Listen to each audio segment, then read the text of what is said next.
Now, libo-libong teacher ang nakapag-avail ng free check-up at exercise session sa kauna-unahang Holistic and Wellness Festival ng MWell nitong weekend. Para bigyan ng mukha ang balita, Mobile Journal, Ivan Tarinque.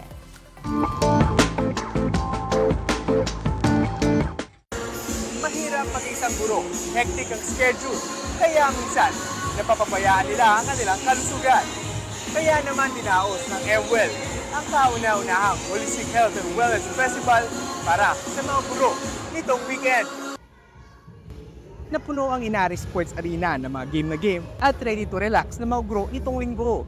Ginanap kasi ang kauna-unahang Holistic Health and Wellness Festival ng MWell at Gabay Guro. Ang target ng event na ito ay mapanatiling healthy ang mga guro sa kabila ng kanilang matinding schedule. We want the teachers to be healthy and well para they can go to school every day, the teachers, students. Maraming booths din ang naikutan ng mga dumalo mula sa booth na pwede magpa-check up ng blood sugar level hanggang sa massage booth. Kaya naman, sinulit na iyan ng mga gurong pumunta.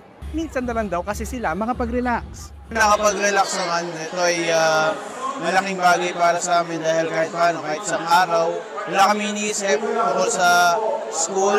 Hindi lang booths ang meron dito. Nagkaroon din ng dance o Zumba session para kina teacher.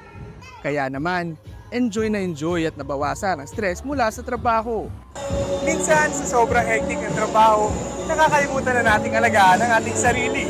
Kung ang robot nga, kailangan pagpahingahin. Tayong mga tao pa kaya? Mobile Journal, Ivan Tarinque po, hatid ang mukha ng balita.